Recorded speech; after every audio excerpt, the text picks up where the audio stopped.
قوم سبا پر اللہ کی عذاب کا واقعہ۔ اہل سرسار کی ایک قوم جسے قوم سبا بھی کہا جاتا ہے، اللہ تعالیٰ کی بے شمار نعمتوں کے اندر زندگی گزار رہی تھی۔ یہ قوم ایک عظیم تہذیب و تمدن کی مالک تھی۔ حضرت داؤد علیہ السلام اور حضرت سلیمان علیہ السلام کی باعظمت حکومتوں کے بعد ان کی حکومت زبان زد خاص و عام تھی۔ کہا جاتا ہے کہ یہ لوگ گندم کے مغز سے آٹا پیس کر روٹیاں پکاتے تھے، لیکن اس کے برعکس وہ اس قدر اسراف کرنے والے اور ناشکرے تھے کہ انہی روٹیوں کے ساتھ بچوں کا پخانہ صاف کرتے تھے۔ بعد ازاں ان آلودہ روٹیوں کو اکٹھا کرنے سے ایک پہاڑ بن گیا تھا۔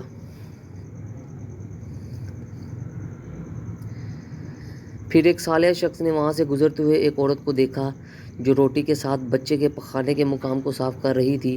اس شخص نے عورت سے کہا، تیرے اوپر افسوس، خدا سے ڈر، کہیں ایسا نہ ہو کہ خدا تیرے اوپر اپنا غضب ڈھائے اور تجھ سے اپنی نعمت چھین لے۔ اس عورت نے جواب میں مذاق اڑایا اور مغرورانہ انداز میں کہا، جاؤ جاؤ، گویا کہ مجھے بھوک سے ڈرا رہے ہو۔ جب تک سرسار جاری رہا ہے مجھے بھوک سے کسی قسم کا کوئی خوف نہیں ہے۔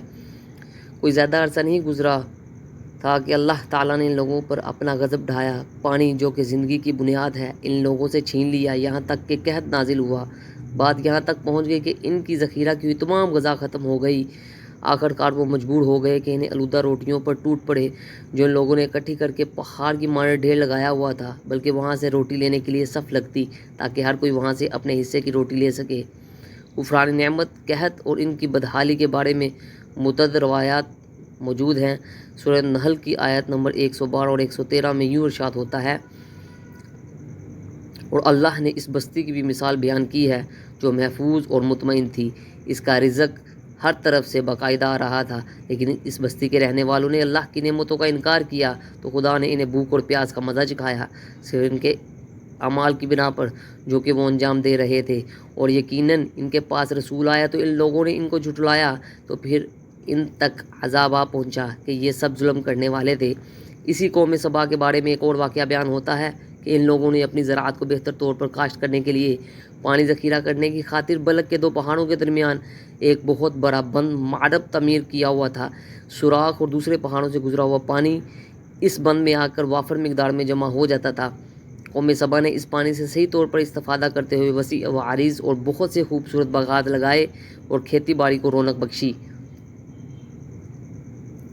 ان باغات کے درختوں کی شاخیں اس قدر پھلوں سے لدی ہوئی تھیں، کہتے ہیں کہ اگر کوئی شخص سر پر ٹوکری رکھ کر ان کے نیچے سے گزرتا تو پھل خود بخود ٹوکری میں گرنا شروع ہو جاتے اور قلیل مدت میں ٹوکری تازہ پھلوں سے بھر جاتی۔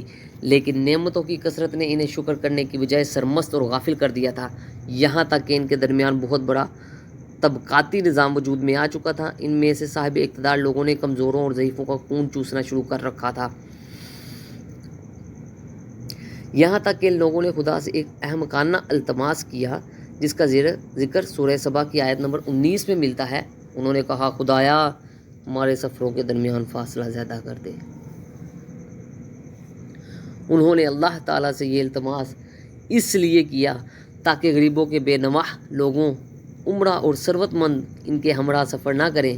ان کی خواہش یہ تھی کہ آبادیوں کے درمیان خشکی ہو اور فاصلہ بہت زیادہ ہو تاکہ تہی دست اور کم آمدنی والے لوگ ان کی طرف سفر نہ کر سکیں۔ اللہ تعالیٰ نے ان مغرور پیٹ کے پجاریوں پر اپنا غضب نازل کیا۔ بعض روایتوں کے مطابق ان مغرور لوگوں کی آنکھوں سے دور صحرائی چوہوں نے معرب نامی بند کی دیواروں پر حملہ کر کے انہیں اندر سے کھوکھلا کر دیا۔